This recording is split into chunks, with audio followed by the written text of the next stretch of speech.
I'm delighted to introduce our speaker today. Dr. Mara Dodge teaches U.S. history at Westfield State University, and she's a Holyoke resident. She spent years researching Anna Sullivan's life and the history of the Textile Workers Union. She's passionate about Massachusetts history and serves as the editor of the Historical Journal of Massachusetts, which, let me tell you, is one of the best history, local history journals for Massachusetts. It's just fascinating information that they have in there. Every issue I get is just great. Her 35-page article about Anna Sullivan and Holyoke history is available on the Historical Journal of Massachusetts website. It's published twice a year, and subscriptions are only $12. Well worth it. Her research areas include labor and women's history, and her book, Whores and Thieves of the Worst Kind, Women, Crime, and Prisons, received an Outstanding Book Award. And she's currently working on and editing a volume, A Peek into Westfield's Past, 1669 to 2019, commemorating Westfield's 350th anniversary. Please help me welcome Mara Dodge. I should start off by saying I find Zoom presentations a little bit awkward. I love teaching, but what I love about teaching is being able to see the class and see folks as I'm doing, my presentation. If you're comfortable, feel free to interrupt at any point. You can write a question into the chat. You can, just call out a question. The more interactive we can make this, the more interesting. I can go on and on and on forever about this topic, but I'll make sure I don't do that. But again, feel free to interrupt, because as soon as I start my PowerPoint, I can't see any of you. And it's almost like I'm just talking to this wall in front of me. I'm not seeing reactions. I'm not getting feedback, which is what I love most about teaching. I am thrilled to see some familiar faces from the community on here. I am going to start by asking you a question, and just raise your hand. I know some of you, you do not have your video on, that's fine, but I'm just curious, how many of you are from Holyoke? So just raise, a real hand. Let me just get a little sense. So some of you are from Holyoke. Is anyone here, and you could, again, you can type this in the chat. I saw some more Holyoke hands. Is anyone here have experience working in a textile mill? Okay. Oh, I'm seeing one hand way in the background, Ken. Great. And how about, does anyone here have relatives who worked, parents, grandparents who worked in any textile mill, whether in Holyoke? So now we're seeing some more hands. So that's really, really great. Okay. So you might a mill, but my grandparents were in the textile industry in New York City, and my father was in the garment industry in New York City. Yeah, so the textile and the garment industry obviously totally related, and New York City known for being the center, for garment manufacturing. Okay, so now I'm going to figure out how to bring up the PowerPoint, and we will start it. And again, if you want to jump in at any point with questions, that would be great. So wait, do I need to do screen share now? Yep, so just the button at the bottom of your screen, the green arrow. All right, so is it working? Are you seeing my PowerPoint? Yes, we are. Okay, great.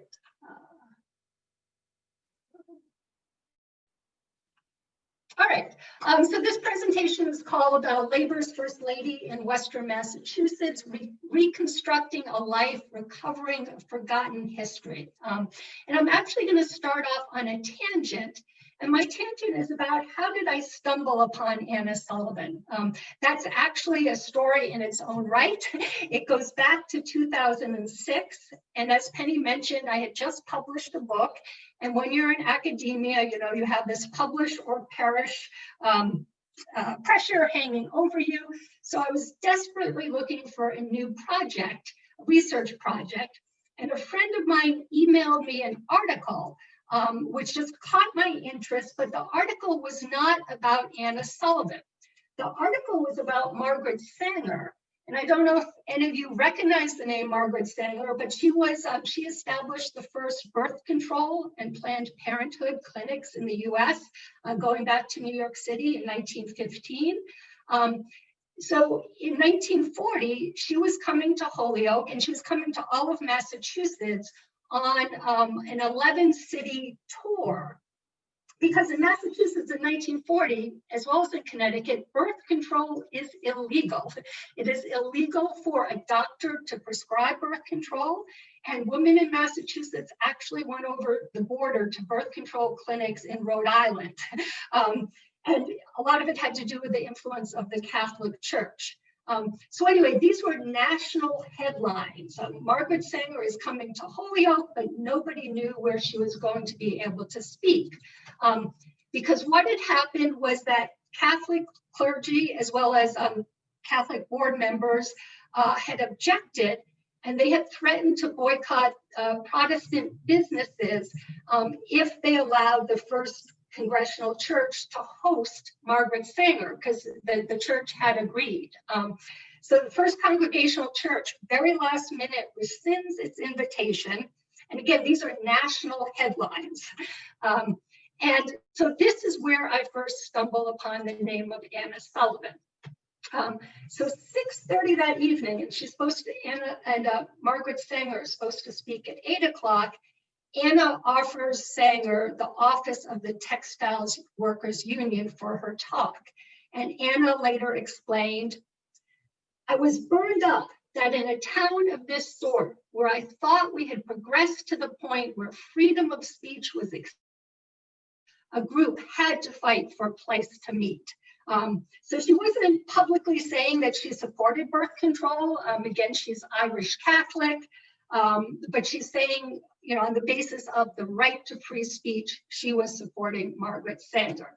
And so the meeting does happen in the Textile Union office. She also later says, "Our union had an important stake in the free speech issue. In many towns, union supporters had difficulty finding places to meet and were sometimes arrested simply for handing out leaflets and exercising their right to free speech and assembly." So to me, that was just a really interesting connection between a labor union and a birth control crusader. And it just made me really interested. Well, who is this Anna Sullivan, and what more can I learn about her? So this is what started a 3-year research project. Eventually, Glenn Sullivan, her grandson, is actually on this Zoom right now. So hi Glenn. Glenn was fabulous. He was the first person who reached out to me. Eventually, I get to interview her only son, and slowly I begin to piece together the story of her life using interviews, using newspaper clippings. And each clipping I find sort of, brings me new information, brings me new dates that I can then research. And nobody had ever written about her. No articles, no books, nothing. So I have to sort of piece together the puzzle, the story of her life. And to me, this also symbolizes piecing together the story of this generation of textile mill workers. You see here a cassette tape. A couple interviews were done, just tape recorded interviews back in the 1970s. And it was just thrilling to me when I was able to actually listen to these cassette tapes and hear Anna Sullivan's voice. So this is, again, the story of how I stumbled upon her, begin piecing together the story of her life. And she was incredibly well known and very prominent in her lifetime, which made it even more shocking, the fact that she had been almost completely forgotten about as a public figure. She was referred to as a dynamo, always the little spark plug in the crowd, a real fighter for her people, the little fireball from Western Massachusetts. And again, just this contradiction, the fact that she's so well known during her lifetime, but her memory being all but forgotten, as well as the memory of this entire generation of textile mill workers, both in Holyoke and throughout New England. All right, so let me jump to Holyoke now. So this is the context for her life. So Holyoke is well known as a planned industrial city. It's the Connecticut River and the canal system and the Holyoke Dam that gets built that's bringing waters through a canal system. And lots of famous maps and images, the yellow arrow showing the Holyoke Dam, and then you can sort of see the various levels of canals built around this huge industrial center of the city, and then, you know, all of the various factories and mills being highlighted above it. So Holyoke has the nickname of the paper city, but there were actually more textile mills and more workers who worked in textile in Holyoke. So again, it's sort of interesting that it's the moniker paper city that has remained and gone down in history versus textile city. And one thing, though, that even a lot of local residents aren't as aware of is this idea that the Connecticut River Valley was considered the Silicon Valley of its day, from New Haven in the south, New Haven, Connecticut, all the way up into Vermont, along the Connecticut River, a center of not just manufacturing, but then factories that made the tools and made the machines for both the paper and the textile mills. So a highly skilled labor force. And in some areas, especially the machine tool industry, a very highly paid labor force, but not in textiles. Textiles was the lowest paid of, you know, factory mill work of this time. And this is where we get to a little myth about Holyoke, the myth of the good old days. But the Holyoke that Anna Sullivan grew up in was not so pleasant. Holyoke had some of the most overcrowded tenements in the nation, high infant mortality rates, highest tuberculosis rates in Massachusetts, obviously child labor. In 1916, there was a polio epidemic that swept through the city. And then 1918, what we now all know about, you know, the last pandemic in 1918, when Anna was 14. And she said about 1918, most everybody was losing somebody in the area we lived in. It was a horrible thing to go through. And then we also forget, obviously we all know about the 1930s Great Depression, but there was a series of very significant depressions and recessions, you know, throughout the first 2 decades of the century. So again, this is the world of Anna's childhood. And she was born into a loving, large Irish Catholic family, but it was a family that suffered economic decline. Her father was a union organizer. In fact, most of her relatives were strong union supporters, but he does die in 1918 in the flu pandemic. And so Anna has to leave school at age 14, something she deeply regretted her whole life, to go work in the mills to help support her family. The first mill she works in is American Thread. And here's another fun quote from her. She says, "You came out looking like Santa Claus. Your hair was covered with cotton, your clothes with cotton. You ate cotton. It was, you know, all cotton. They didn't have such things as vents in those days. Believe me, you just swallowed the cotton. It always was a bad job." And in American Thread, most of the other workers were recent Polish immigrants, few spoke English, and there were no other children or young people her age. Again, she's age 14. So that was her first work experience. Her second job is at, and where she stays for then till 1938, is at the Skinner Silk Mill, which claimed to be the largest silk mill in the world. And it was truly large, I think 3,000 workers at its height. And Skinner Silk sort of made a name for itself by branding itself in a way other silk companies hadn't been doing at the time. So in New York City magazines and newspapers, you'd see, you know, very glamorous ads for Skinner Silks. And they would encourage people to look for the Skinner Silk label. So that was Skinner's claim to fame. So what were working conditions like at Skinner's. So we have a few photos from the 1920s, which is when Anna started working there. Just a few photos inside and of the workforce. But one of the things we have to keep in mind is that these are publicity photos. And I think you can very quickly tell that they're staged photos. You know, the women are wearing high heels and dressed probably what's in their Sunday best here. They're clearly posed. The machines are not in motion. If they were in motion, we'd sort of see a little bit of a blur. And you're also not hearing the noise of the factory. The noise was pretty horrendous. And then sort of just that atmosphere that you don't get a sense of from photographs.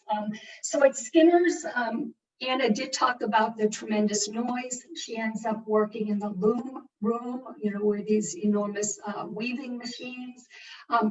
But Skinner's does not have the problem of heat and cotton lint and the respiratory problems that workers usually had in cotton mills.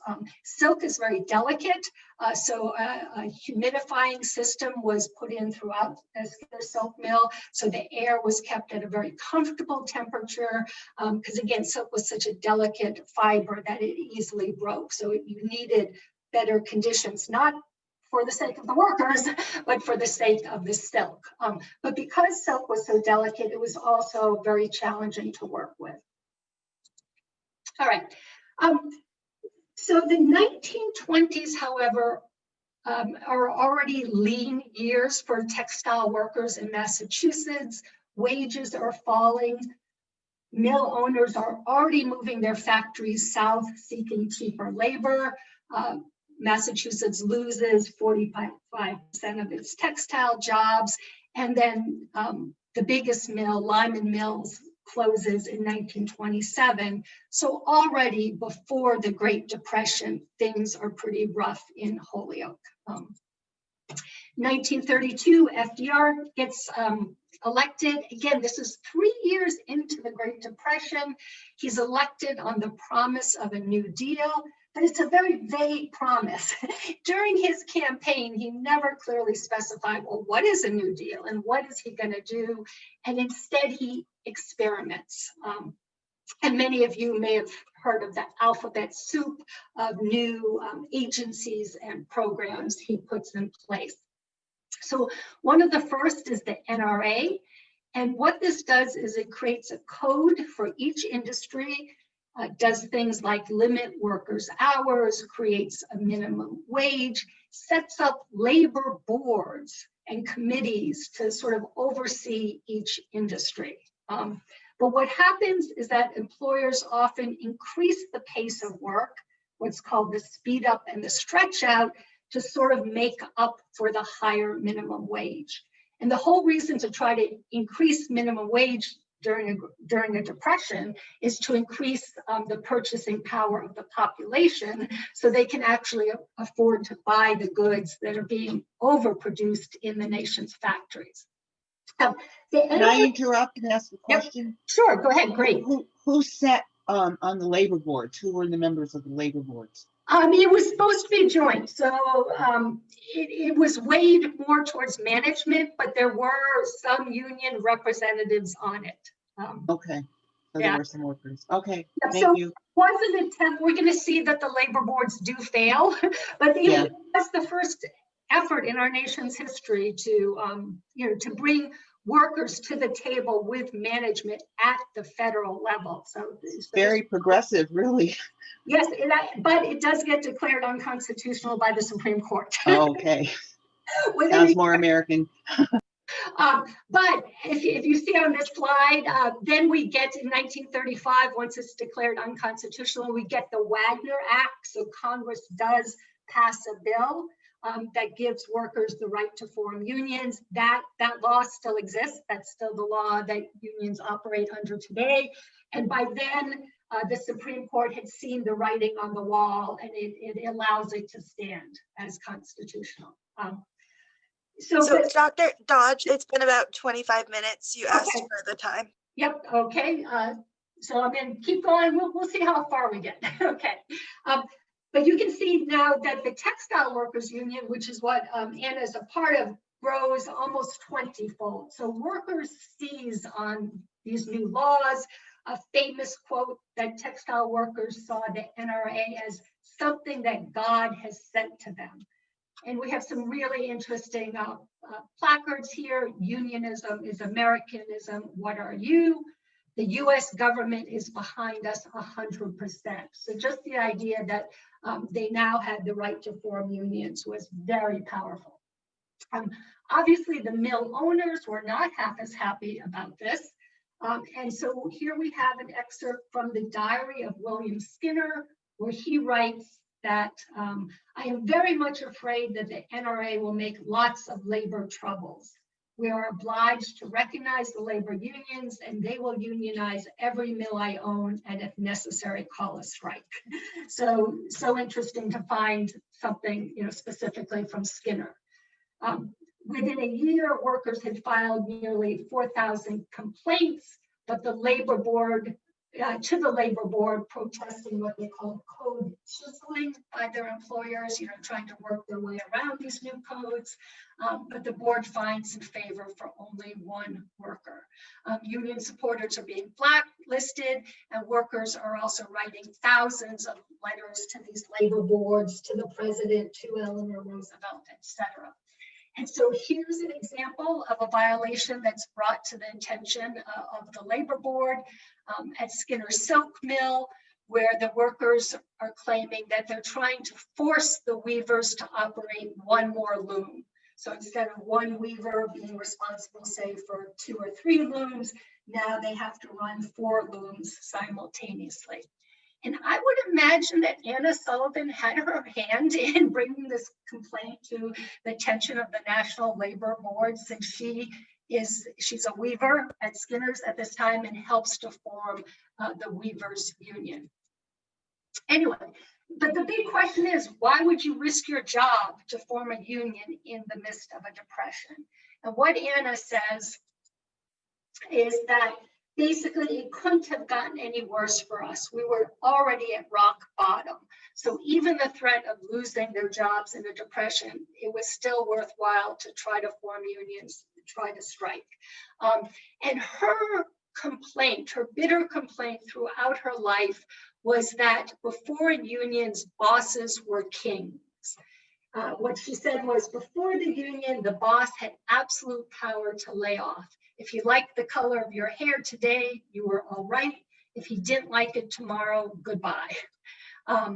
Before unionization, foremen had complete power over hiring, firing, and promotions. There were no grievances or appeals. A boss could make your life easy or make it hell, especially for women. In many factories and mills, sexual harassment was just legendary. And so these are little images from some of the leaflets that are being handed out and that Anna is involved in. So we have this little funny cartoon here of a worker being rolled between 2 big rollers to indicate the stretch out. Down here, we have a boss dangling a worker in front of a can, saying and the worker saying there's nothing I can do about it, meaning being fired, demoted, or whatever.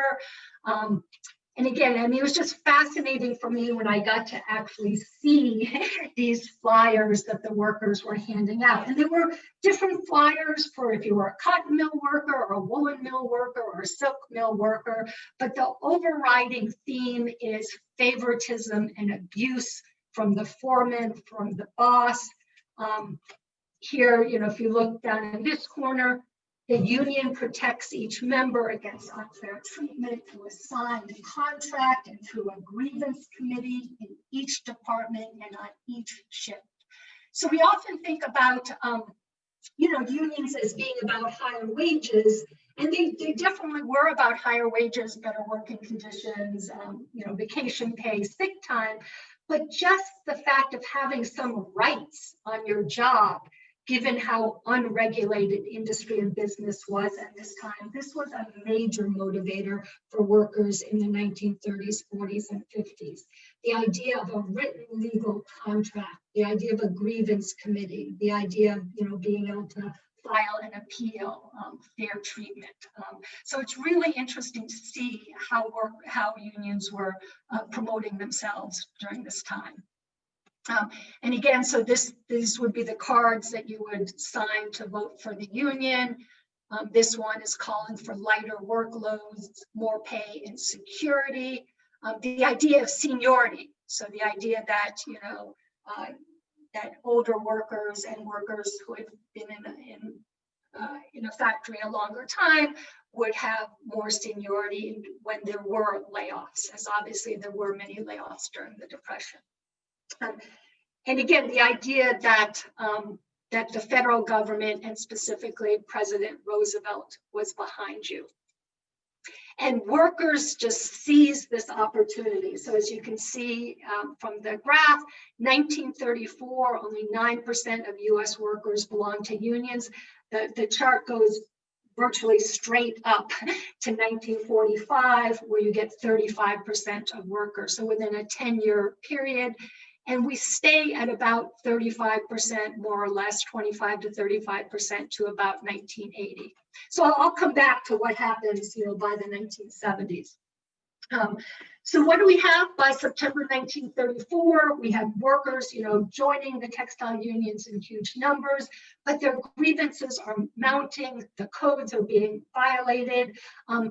Interestingly, the textile union leaders are reluctant to strike, but it's their membership, this new, huge group of people who vote to strike in August at their convention. This is called the Great Textile Strike of 1934 from Maine to Alabama. This is a whole book that was written on it.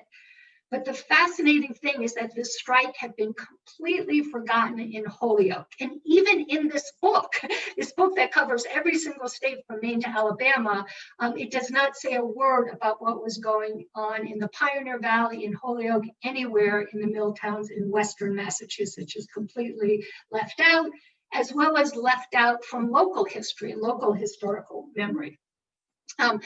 So these are just some of the images from the strike in Holyoke.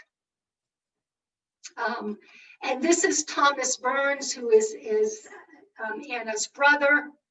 And again, just headlines everywhere, 3 halls are crowded as 4,000 cheer speakers at textile strike meetings. Again, all here in Holyoke.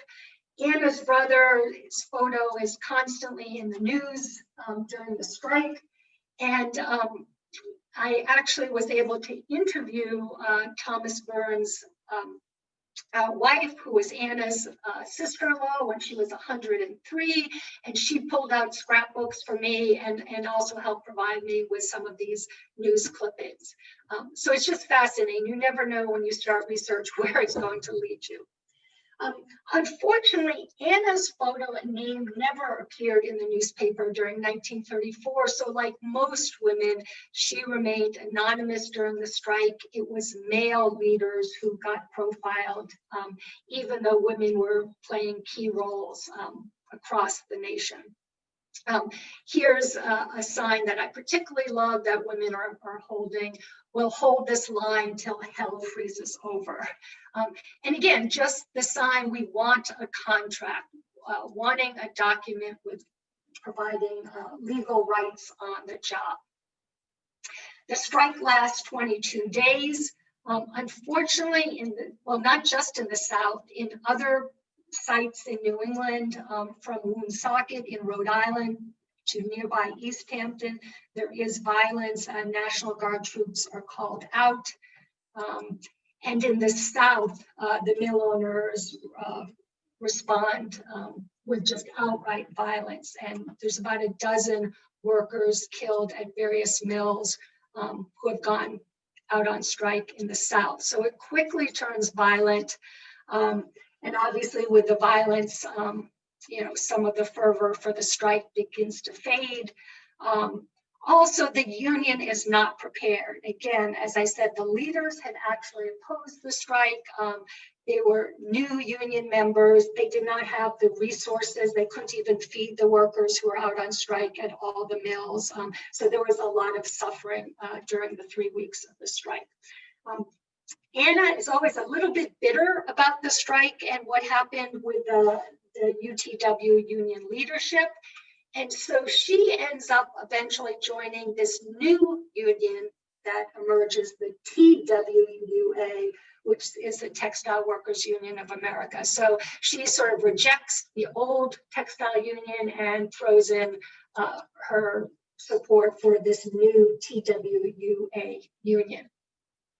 But in Holyoke, her union does succeed at the Skinner Silk Mill, and her union does sign the first contract with a mill in Holyoke, with the TWUA. So she locally becomes, begins to become famous because of that. In 1937, the TWUA is part of this new national union. Probably many of you have heard of the Afl-Cio. These are the two unions that joined together in the 1950s, but they're separate. They're large coalitions in the 1930s. And the CIO begins this major drive to organize textile workers in 1937. And then in 1938, they hire Anna as a full-time CIO organizer. I mean, imagine how she must have felt after working in the mills for 20 years to sort of have a job that gave her so much, where her heart, really lay. And then in 1941, she's specifically hired to be a full-time union organizer for the Textile Workers Union. But I do just want to throw in, things are not all perfect after the end of the Great Depression. Mills throughout Western Mass resist unionization. They still try to fire workers when they start hearing rumors of a union organizing drive. So Anna is going, throughout the Pioneer Valley and Western Mass, helping workers form unions throughout the 40s and into the early 50s. So the union organizing part doesn't end just because the Great Depression has ended. She gets elected vice president of the Massachusetts CIO statewide. 1946, she's elected what's called district manager for the TWUA. And so this is, a position of real prestige to be elected by her fellow unionists throughout Western Mass. And it carries major responsibility. She's responsible for 5,000 members and 12 locals. And she has a very grueling schedule, 7 days a week on the road, going to every mill in Western Mass, attending almost every union meeting, negotiating every contract. And then in addition, she volunteers and serves on numerous governmental commissions and community boards, Democratic Party campaigns, etc. So it is very unusual to have a hired female union organizer in any union in the 1940s, 50s, and even into the 60s. But Anna's in a little bit of a unique position, some of it because of her tremendous family support. Again, she has this big family who can help provide childcare. She only has one son, so she doesn't have a big family, number of children she's responsible for. Her family can provide some financial support, helping her buy her first car. She didn't own a car. She wanted to have been able to take in the first union job.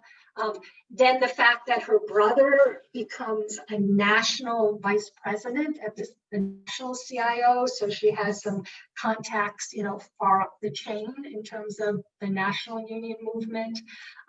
The fact that the Skinner Mill was the first to unionize in Holyoke and successfully sign a contract, so she has a real strong base of workers who support her in this mill.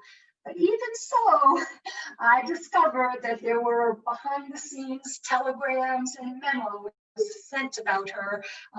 And some male union members felt that it would have been more appropriate if male unionist had been hired as a paid staff.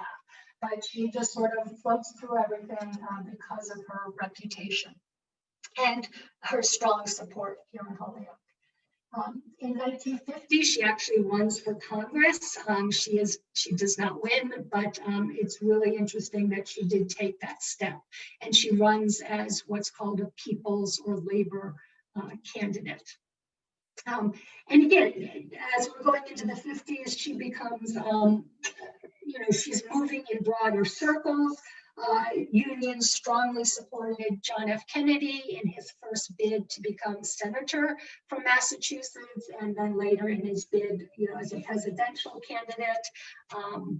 And the Textile Union and Anna Sullivan was doing a lot in terms of handing out leaflets, etc.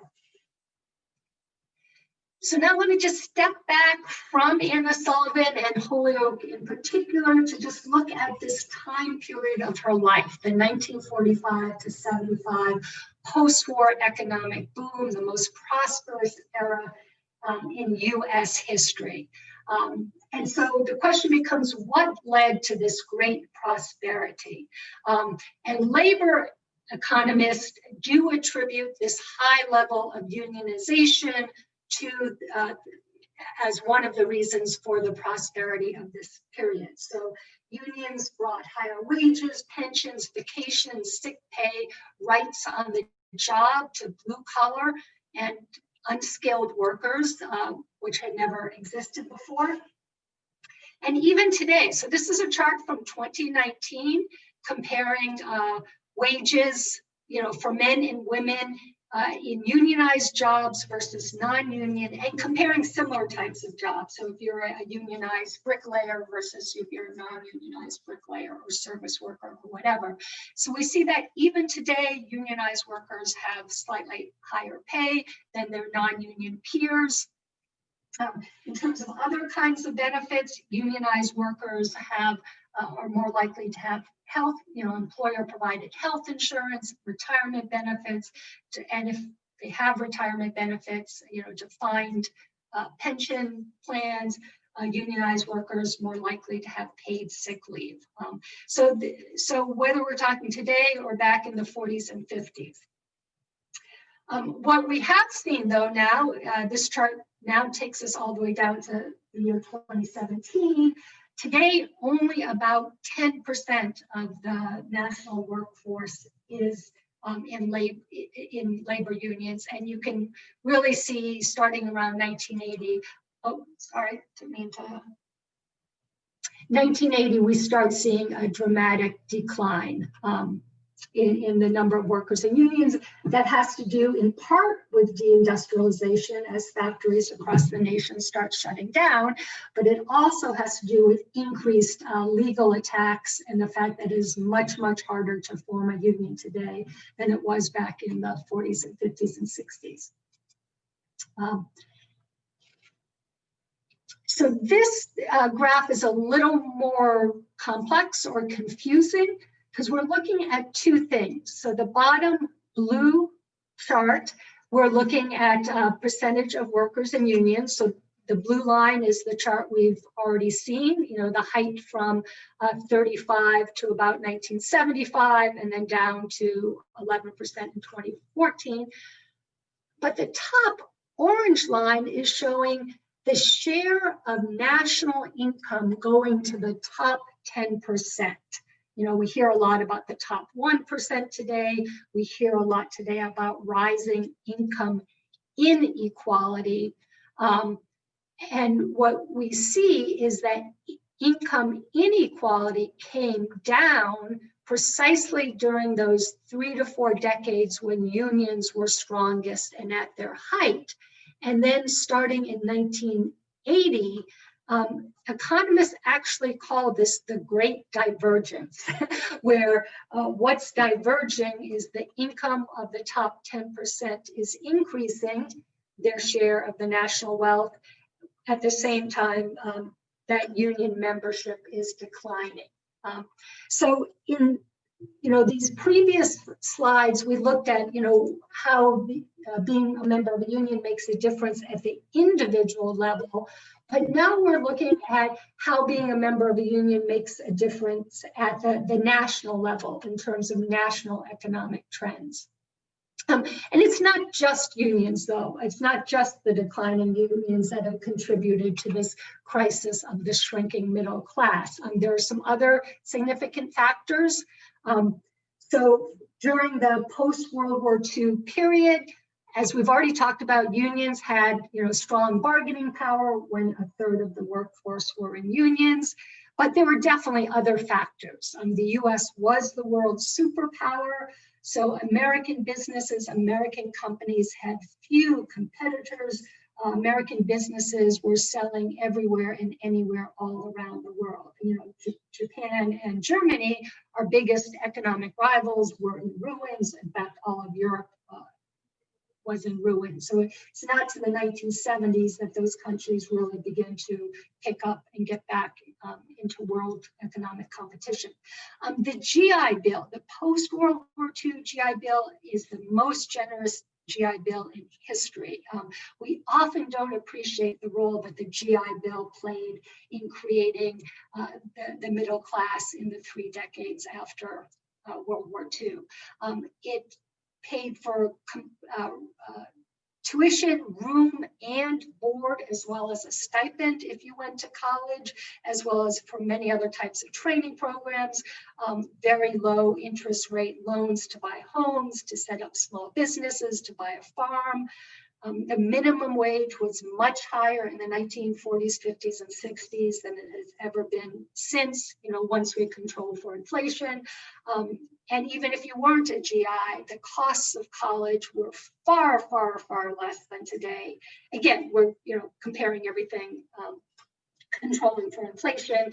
And the cost of medical care and health insurance for an average family was a fraction of what it is today. So all of these factors combined, if you talk to economists, to create this exceptional period in US history. But unions did definitely play a role in that. So nationally, starting in 1975, we see deindustrialization. This actually started in Massachusetts first. Massachusetts became the poster child for deindustrialization. So already in the 1920s and 30s, half of Massachusetts textile mills and jobs had moved south, and then eventually they would move overseas. And the important thing is that this is before unionization really even took off. Still in 1954, 178,000 workers still did work in textiles in New England, and it is the #1 in New England. But as you see, by 1958, it's just plummeted to 46,000. And then really from the 50s, 60s, and 70s into the 80s, you hear about gateway cities, Fall River, New Bedford, Lawrence, Lowell, Holyoke, become little more than severely depressed ghost towns. So everything that had contributed to the economic prosperity of Anna Sullivan's generation, and somewhat the generation of her children, basically the rug is getting pulled out from under the feet of new immigrants in Holyoke, in any of these towns and cities throughout Massachusetts. So in terms of Anna's life, the TWUA has to shut down its Western Mass office in 1965 when virtually the last mill closes. She then gets a job as a field rep for the Massachusetts Commission Against Discrimination. In 1972, she retires. I put retires in quotes because as late as at age 77, a local reporter interviews her and finds her outside on a strike picket line in Holyoke in front of a local grocery store, ever defiant. And at age 77, she says to this reporter, "The cops kept saying that they were going to take me down to jail. I told them to go right ahead because I knew they'd just have to let me go. I knew we had the right to leaflet." So again, her spirit never dies. She is part of this generation that stays committed to their union, to their core. Being a union activist is her identity.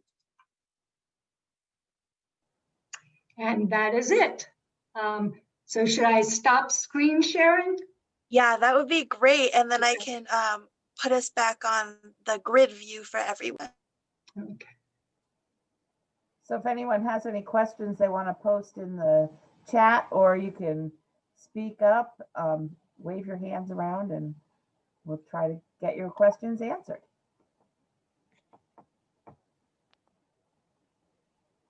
I don't have any questions, but I just wanted to say thank you very much. It was very interesting. I did not know anything about Anna Sullivan. And are you from Holyoke?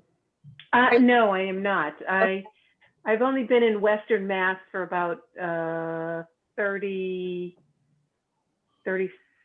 years, I want to say, 38 years, but we were not part of the textile. We're not from Holyoke, and we weren't in textiles, but this was very interesting.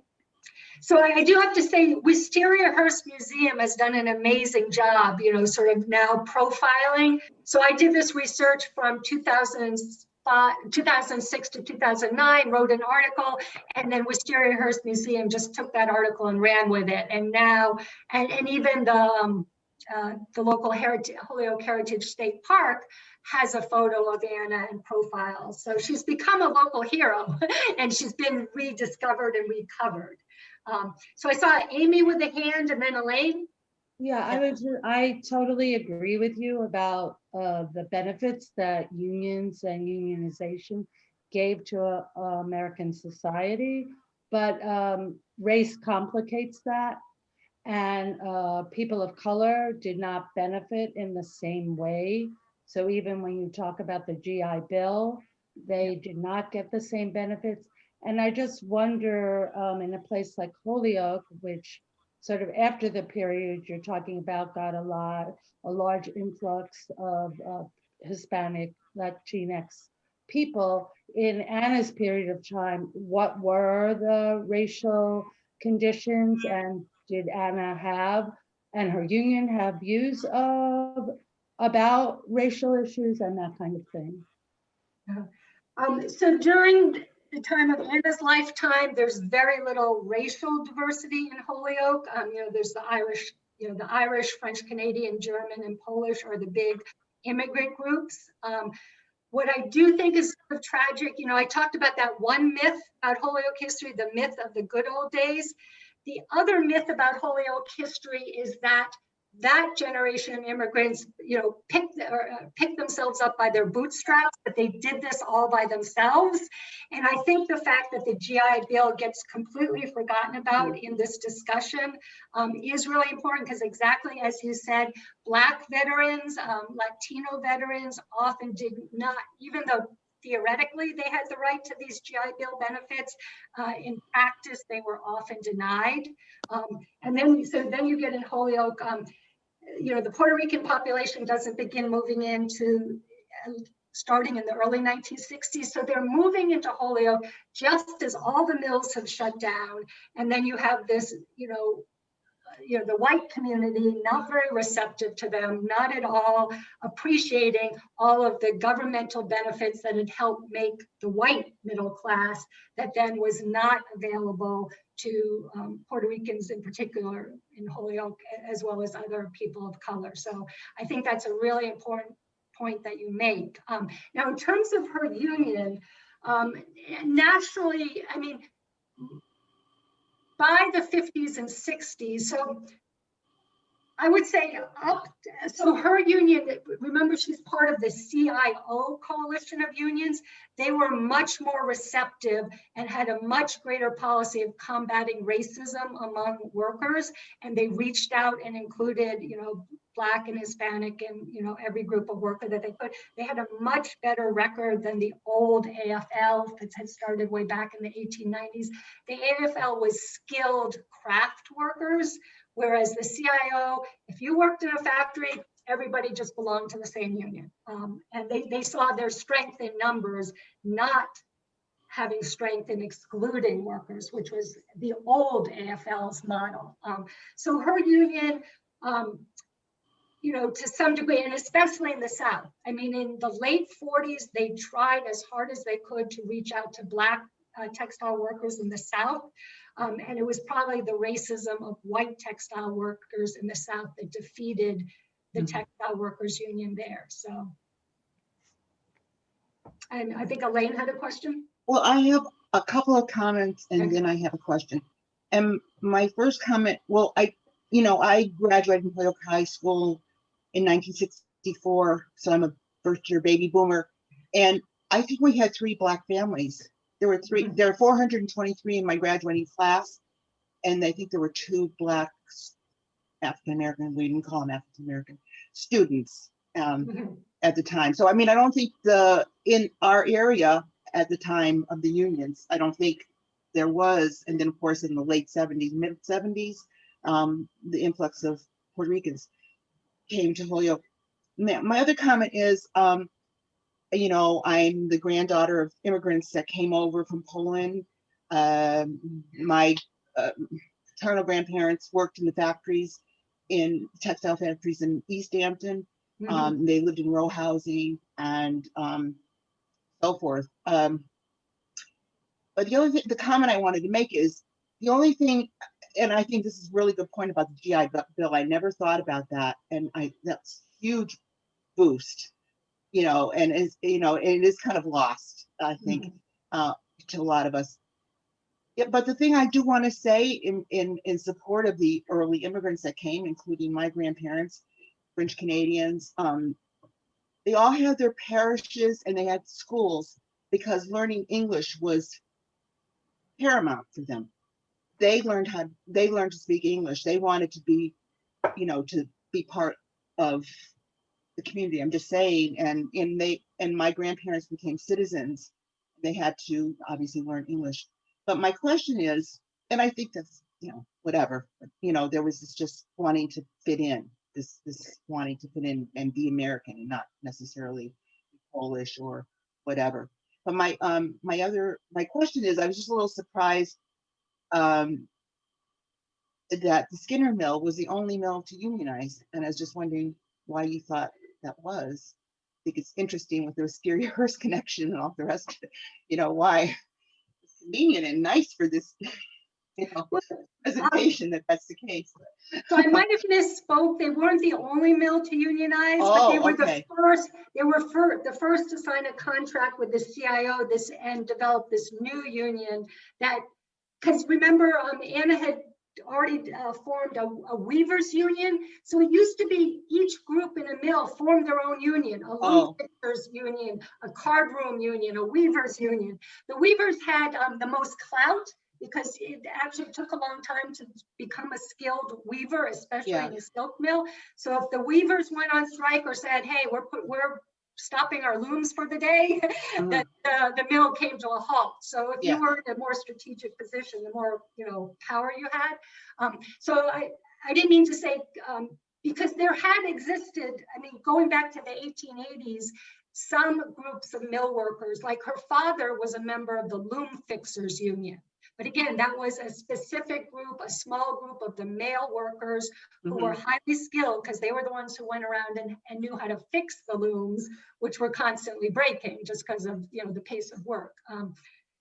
So Skinner wasn't the only one to negotiate with no, so eventually all of the mills do. Okay. Thank you. And I do just want to say, in terms of immigrants and learning English, I think for every immigrant group down to today, the kids always pick up English, but it's the first generation who often try to learn English, but many still don't. I mean, like my grandmother, my great grandparents were from Germany, and my grandmother in her home only spoke German, and she didn't learn English till, you know, she started kindergarten. So it was always much harder for the older generation to learn English. Sure. And then, you know, if you're working in a factory where in your section everyone speaks Polish or Italian or whatever, and then you go to the local Polish, you know, things were much more Polish neighborhoods, Italian neighborhoods. So that also kept languages alive. And many, many people, I mean, I wish that German had been passed down in my family. I wish, it's so hard to learn a language. Exactly. But, yeah. And I didn't mean to imply that generation did not work hard. I mean, and they worked hard under, pretty horrific living and working conditions. And I should just throw in, it wasn't just the GI Bill that's not appreciated, it's also the community colleges. So here, Anna Sullivan, textile workers were the lowest paid, but, Holyoke Community College, we have a community college right in our backyard. So even though her son was not a veteran, a very affordable, community college to get, some type of an associate degree in training. I mean, I teach at Westfield State. We're supposed to be an affordable school, $20,000 a year, room and board and tuition. I do not call that affordable. The equivalent back in the 60s would have been maybe 2,000, taking into account inflation and just the cost of higher ed. And some of it has to do with declining state support for the state colleges. And so kids, students and their families have to pay more and more of the share. And then with technology, you can't just have a blackboard and chalk anymore in a classroom. Now you need computers and, just everything's more expensive. Yeah, so the GI Bill and community colleges, I think, get forgotten about. So I can't see everybody's screen. So if anybody else is raising their hand with questions, or Brianna, if anybody has written questions in the chat, I can't see those either. I'm not sure that there was one in the chat, but I was pretty sure that I saw another hand earlier, but I unfortunately did not get the name down. Can I just ask, so I see Glenn Sullivan, who's Anna Sullivan's grandson. Glenn, do you want to say a few words, or not to put him on the spot? Maybe not, sorry. Oh, unmute. Okay, Unmute. unmute. Okay. I'm sorry. Mara Dodge, every family should have one. Great job, Mara. I think it was May of 2008, if I recall correctly, that you first did the presentation at Wisteria-Hearst. Maybe. I've been doing presentations for a while. So in 12 years' time, there's certainly some great additions that were new to me. And again, it's time marches on, but it's great to look back, I think, with Holyoke history and everything else. So I'm sure there's a lot more you'd like to pursue. Mm-hmm. Thanks so much. Thank you. I just wanted to say, this is Penny, that, adding to not only Holyoke local history, but women's history as well. There's been some significant oversights in historical record of women's accomplishments. And, this is just one example of somebody locally that really had an impact nationally. Mm-hmm. And that's really important for young women coming up to see that as well. So, are there any other questions along the way? We're a little over our time, so we want to be respectful of everybody's time. I know there was some, Elaine had brought up the Black community or African-American community in Holyoke. We recently had a scholar from UMass working with us on a grant who put together a collection of oral histories on the Black community in Holyoke. That might be of interest to you, Elaine. So, if you want to shoot me an email, I can get you more information about those families and the history that was recorded with that. And to Mara, the use of oral history in your project, how important it is to actually get to hear somebody in their own voice. Mm-hmm. Might you comment on that a little bit about your interviews? So it's it's not till the 1970s that women's history starts getting written. And so I was so lucky that two labor historians thought to go around New England interviewing local women. Anna was in her 70s then, but if those interviews hadn't happened, I would have lost so much because Anna, she did not leave a diary. She did not leave, a whole bunch of letters. There weren't, many scrapbooks. So that's why I was really piecing together so much from, the interview with her son and grandson, and then just having to sit there as, I don't know, Penny, if you remembered, this was in the old Holyoke history room at HCC. I would just spend hours going through, microfilm, reels of microfilm, looking for, headlines about the Textile Workers Union. And then, did they mention Anna? And I should say that this research actually took me to 5 different states. I went to Georgia, Wisconsin, Pennsylvania, I guess 3, Albany, New York, and I guess Harvard, so that's not another state, but because the records of her union were located in different labor union archives, and then her union also started putting out a newspaper, and that newspaper, the New England Textile newspaper, can only be found in Atlanta, Georgia. So I'm going all around, to archives, combining it with vacations, and then spending 3 or 4 days going through microfilm, looking for references to Holyoke and Anna Sullivan and piecing it together. And when you're a historian and you start off, when I first stumbled upon her name, Anna Sullivan, I could have spent a year doing research and not know whether it was really going to lead anywhere. But I was really fortunate that it did. So, but a lot of times historians start off on dead ends or end up in dead ends. So Neve, I see you have a question. Can we see the rest of the presentations about women in labor? I'm not clear what you mean by that. Looked like one of the last slides of the presentation showed pictures of a number of other female labor leaders. And I was just wondering if, at some point in the future, there could be a series about them. That was fascinating. Thank you. Let me just say that was the logo of what's called the Zinn Education Project, Zinn, Z-I-N-N, and you can Google that. Zinn is from Howard Zinn, a very famous historian who did a lot of labor history. And so on their website, they have a whole section on women labor leaders. And they have a lot of great stuff for elementary and high school teachers, a lot of great curriculum on teaching about labor history and labor leaders. Great, thank you. And we have another comment in the chat from Tom. A good book that I'm sure you have seen is Working People of Holyoke by William Hartford. It covers some of those other labor unions in Holyoke Mills back into the 1800s. It's available at some local libraries, but library use only at Holyoke. Thank you for the lecture and the work you put into it. And we also have a link in the chat to the Zinn Education Project. Yeah, that book, Working People of Holyoke, was a Bible for me. I just poured over it back and forth. It is fairly technical. He goes into a lot of detail, but if you want to learn about all the various types of textile unions and all the different factories and mills, American Thread, Far, Alpaca, you can learn the history of every single mill and what was going on there. And as well as living conditions in Holyoke, because it's called Working People, so it's about working and living conditions. Well, thank you so much, Mara. This was really wonderful.